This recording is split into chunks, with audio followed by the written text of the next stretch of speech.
The story begins with lawyer Elliot Kittner, who works for a pharmaceutical company and is up for a promotion. For this reason, he accepts an invitation to spend a weekend at the house of his boss, Otto Leopold, which is isolated high in the mountains. His daughter Ridley isn't very excited, as she is against the company's practices, and her mood only worsens with her father's incessant sneezing. As Elliot explains that they are on an exclusive and almost unexplored reserve, we see a dark cave from which a strange neighing sound emerges. The cell phone signal worsens as the car drives through the mountains, and Elliot gets nervous during a call with his boss, who seems irritated by their delay. Ridley is startled when her father starts to hit the accelerator, and after the connection drops, they begin to argue about not paying attention to the road. It's at that very moment that Elliot hits what appears to be a white pony, and the car spins before stopping a few meters ahead. Elliot grabs a tool in case the animal gets scared, and the two of them go to check the damage. Their expressions fill with astonishment as they get closer, as the horn on the animal's forehead shows that this is no pony. While Elliot thinks about what to do, Ridley sees the horn glowing and can't resist the temptation to touch it, triggering a kind of cosmic trance. The vision is abruptly interrupted when her father starts bashing the unicorn's head like a maniac. She is shocked, and they both end up covered in black goo. When they arrive at the mansion, we see they've left the creature's body in the car. The governess, Shaw, opens the door, guiding the guests in, while Belinda Leopold and her son, Shepard, accompany Elliot and Ridley to Otto's office. Otto suffers from cancer and appears very frail. Still in shock, Ridley lies, saying she doesn't feel well and wants to leave, but Elliot assures her it's nothing. She goes to the bathroom to wash her face, and is surprised to see her acne has disappeared. In the other room, Elliot fumbles a bit with some documents because of his glasses. Strangely, his vision seems to have greatly improved with the naked eye. Meanwhile, unseen by anyone, the unicorn's horn lights up, and the animal begins to show signs of life.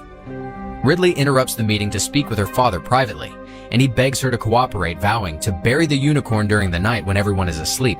This plan gets complicated when they both hear a kicking sound. Seeing the car shake, Elliot tries to come up with an excuse to handle the matter secretly, but the noise is noticed by the butler, Griff. The Leopolds are surprised when Shaw suggests they must have hit one of the animals from the reserve. Everyone goes outside to see the commotion, just as a hoof smashes the car window and the horn pierces the roof. Elliot tries to explain himself as soon as the movement stops, but then the unicorn appears at the window screaming and trying to escape. Ridley is horrified when Shaw arrives with a gun and shoots it at point-blank range. The group gathers around the body, and everyone begins to describe the unknown species, doing their best to avoid the word unicorn. Ridley is the only one brave enough to call it that, and it's then that her father notices the change in her face, confessing to the hit and run and the psychotic way he tried to put the animal down. Elliot explains that he was also hit by the black jets of goo. This explains why he stopped sneezing, in addition to having regained perfect vision. The only possible conclusion is that the creature's blood has incredible healing properties. Ridley suggests calling the authorities to collect the body, but Otto refutes the idea, invoking the free spirit of the mythical being as an excuse to do whatever they want with it. Belinda also says that bureaucracy can be intolerable and implies that Elliot's reputation would be at risk. On the other hand, if he agrees to cover up the incident, it would also resolve the hit-and-run problem without major consequences. Ridley is disappointed to see her father accept the deal so quickly. She then talks about her cosmic visions and explains her feeling that they shouldn't leave the unicorn with the Leopolds, but Elliot responds insensitively, still completely focused on his promotion. Kicked out of the room, he goes to talk with Shepard, while Ridley discovers an image of a unicorn in an old photo of her mother. Shepard asks Elliot why he is hated by his own daughter, and he seems surprised by the idea, but just as he begins to answer, they both fall silent. Suddenly, a chilling sound comes from the forest, sounding like a threatening roar. Shepard gets scared and gives up on the jacuzzi, quickening his pace to get inside. Upstairs, Ridley discovers that the image is a replica of the famous unicorn tapestries, a 15th century work that tells a 7-part story. According to the illustrations, a group of hunters managed to kill one of the invincible unicorns after years of trying. They took it to the castle where the creature was resurrected and held captive. It only calms down upon finding the pure heart of a young maiden. One of the tapestries is incomplete, but a recent reconstruction revealed the most disturbing image of the 7, in which a herd of unicorns tears their human enemies to pieces.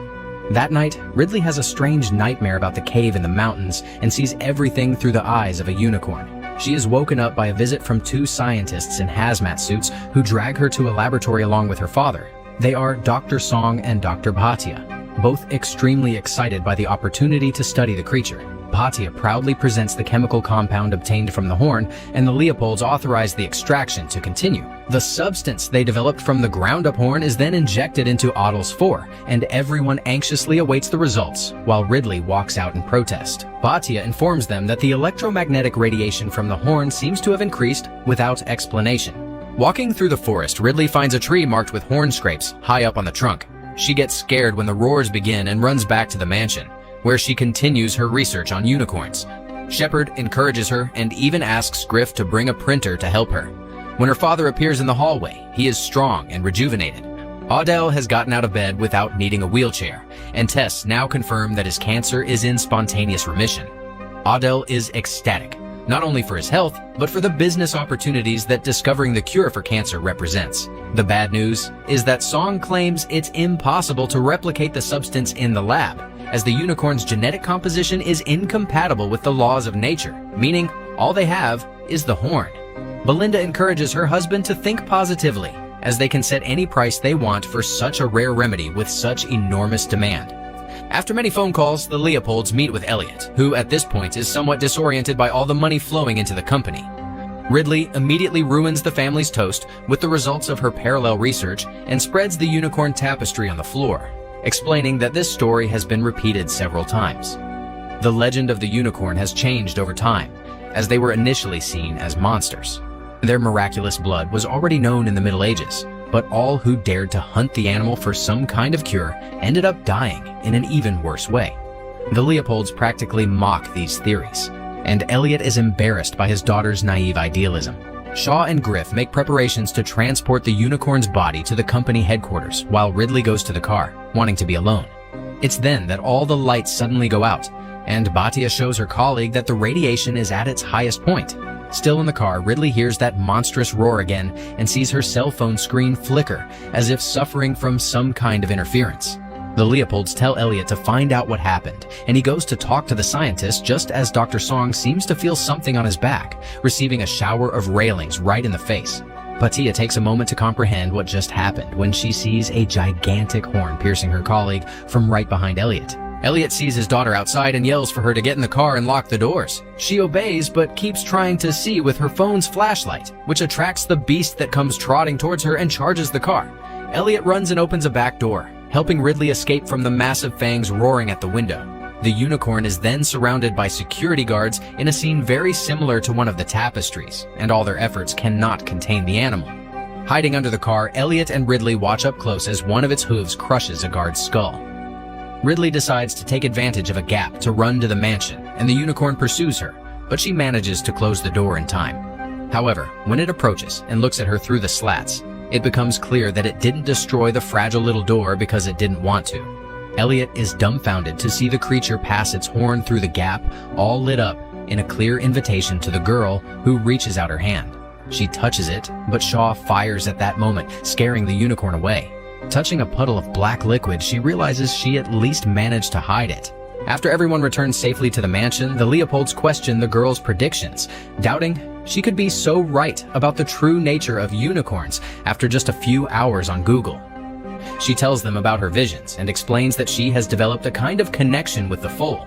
Adel is convinced that the only thing to do is capture the adult so he can touch the horn, believing it will grant him immunity from possible attacks. Always masking his true motives, the family argues that it would be cruel to prolong the wounded animal's suffering and that they shouldn't let Dr. Song's death be in vain. Shepard also reminds them that every horn obtained means dozens of people can be cured of any disease. Adel gets in a good mood, puts on a suit, and demands that Elliot accompany him. Ridley begs him to refuse and go home with her because she no longer wants to be a part of this, but Adel promises he'll make him a partner in the company as soon as they return from the hunt, and this convinces him. Shepard makes an excuse to stay at the mansion and takes advantage of a conversation with Bhatia to steal the vial containing the miracle compound, convincing her to cut off the foal's horn. Outside, Shaw uses her device as an alarm, measuring the radiation around the group. Shepard inspects the vial he stole and accidentally spills some of the powder. While cleaning up the mess he made, he can't resist his curiosity and tastes a pinch. Ridley is already packed and determined to leave, but returns to Shepard. He rolls up a $100 bill to snort the unicorn substance. The effect seems to be immediate, and his eyes glow with a supernatural light. Reaching the car, Ridley begins to have doubts about leaving her father with these people. Thinking about the tapestries, she remembers a detail she had forgotten and goes back to confirm, reaching the same conclusion as Patia. The foal is not dead, as its species regenerates so easily that it even allows for resurrection. This only makes Shepard more obsessed with the horn, which fills Ridley with worry as her father and the others have gone hunting, thinking they would be facing a wounded animal. At the same time, she tries to get Griff to call them back. The group approaches the creature in the middle of the forest, and Elliot only sees his daughter's messages when Adele is already a meter away from the beast. He tries to warn Shaw, but she is more concerned with Patia's device, which is beeping as if there's another radiation source nearby. She discovers why when the second adult unicorn bites her shoulder and lifts her into the air. The pair of beasts attacks the group, eliminating several guards one by one. With night vision binoculars, Elliot sees one of the unicorns preparing to charge him and ducks just in time as another guard is hit. Adele and Elliot are the only ones who manage to escape and run back, but they can't close the gate in time, and the unicorns reach the mansion's garden. Trapped between the two, Adele changes his strategy and tries to tame them, reaching for one of their horns. To everyone's surprise, the unicorn bows before him and the horn begins to glow. However, this was just a positional adjustment for the attack, and the horn goes into Adele's chin, coming out the top of his head. Watching from inside the house, the others recoil in horror as Griff quickly closes the main door. Elliot decides to call the police, and even the Leopolds agree with the idea this time, but the connection is lost and the lights suddenly go out. Ridley wants to return the foal to appease the monsters, but Belinda says it won't help now because the gate is electric, and they would be trapped there with the unicorns anyway. Griff explains that it's possible to open the gate manually if someone is willing to venture to the machine house at the other end of the garden. Belinda and Shepard choose Griff himself for the task, justifying the cruelty with the fact that he knows how to operate the gate best. Outraged by the injustice, he leaves through the tunnel while the others prepare to flee, and Patia packs the horn for travel. When she goes out into the garden with the foal, it's not long before the unicorn couple appears, but the offering is not well received. Ridley can't explain why it's not working, and Patia decides to run for the gate, which begins to open as Griff furiously turns the crank. Before she gets there, she realizes the unicorns have disappeared and calls for the others to hurry out, but then she is struck by a horn. The other unicorn bites one of her feet, and the pair of beasts begins to fight over the prey, tearing her apart. Griff escapes in terror while the other four run back inside, and Shepard announces that he has solved the riddle through the tapestry. The only thing that can defeat the unicorns is a young woman with a pure heart, and by sheer luck, there is one right there. The idea of using his daughter as bait is the last straw for Elliot, who informs the Leopolds of his resignation, shocking them with his lack of dedication to the company.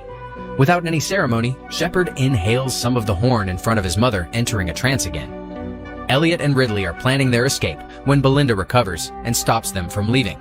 Everyone freezes as they see the mythical beast appear right at the window, prowling around the house until it reaches the front and begins to charge the door. The four of them run in the opposite direction and discover that the other one is nearly tearing down the laboratory wall. When the unicorn at the front finally breaks down the door, Elliot runs upstairs with his daughter, while Leopold looks for another exit. The other unicorn also manages to invade the house, and each goes after one of the pairs. Elliot locks himself in a room with Ridley and carefully peeks through the door, but still gets a huge scare when the unicorn's grimace suddenly appears. Belinda and Shepard are also in trouble, huddled behind a wall that the other unicorn is breaking through. Shepard throws a shoe to divert its attention, buying time to escape with his mother, but not before grabbing the container with the horn. However, when he begins to explain his elaborate plans to save himself and still gain fame for the discovery, Belinda opens the container and finds it empty. Upstairs, Elliot shows Ridley that he stole the horn to make sure they wouldn't leave empty-handed. She is shocked by his greed, but he apologizes. He explains that he promised his late wife he would make his daughter happy no matter what. Only now has he finally understood that her happiness is not tied to money, and he admits that he selfishly strayed from that purpose without thinking about what she really wanted. Downstairs, Belinda leans against a bookshelf to listen for the intruder's movements, and as soon as she tells her son that the unicorn seems to be gone, the horn pierces the shelves and strikes her body. The monster drags her into another room and begins to toss her from side to side while Shepard tries to aim a flaming arrow at Odell's oxygen tank. He loses his courage, and Belinda meets a terrible end when the unicorn rips out her insides with its mouth. Meanwhile, Elliot locks Ridley in to face the beast alone. opening the door at just the right moment. He forces the unicorn to follow his lead and uses that split second to flee. He is already in the garden when Ridley manages to jump into a bush, but then Shepard appears behind her and starts threatening her with the arrow. He forces her to wait for the unicorns next to the foal, trusting the information from the tapestry about a pure heart. It doesn't take long for one of them to accept the invitation, coming up and roaring right in the girl's face. She closes her eyes in fear, but when she opens them, she sees that Shepard was right, as the unicorn is resting its head on her lap, almost snoring. Shepard runs to tie the beast's legs, and then they both hear a neigh. They are astonished to see the other unicorn also practically tamed by Elliot, following the horn in his hand until it lies down next to Ridley. Shepard praises the employee's proactivity while continuing to tie the legs and promises various rewards, but now Elliot is at the end of his patience and prefers to use the horn to attack the last Leopold. Shepard counters with one of the arrows, and Ridley runs to help her father while the unicorns begin to move. As Shepard gets up, still wanting to grab the horn, a precise kick ends his ambitions once and for all. Elliot also succumbs, but doesn't stay dead for long. The pair of unicorns drags the man to their foal, and after kneeling, they touch their horns, creating a small magical storm that restores him. They also revive the foal's horn and bring it back to life along with Elliot. As soon as the unicorns leave, Griff arrives at the mansion with the police. Without any kind of supernatural creature to explain the horror show, the father and daughter are immediately arrested. However, as the suspects are being taken away, the unicorn family appears on the road to free them, and the two fasten their seatbelts, knowing the car is about to be attacked.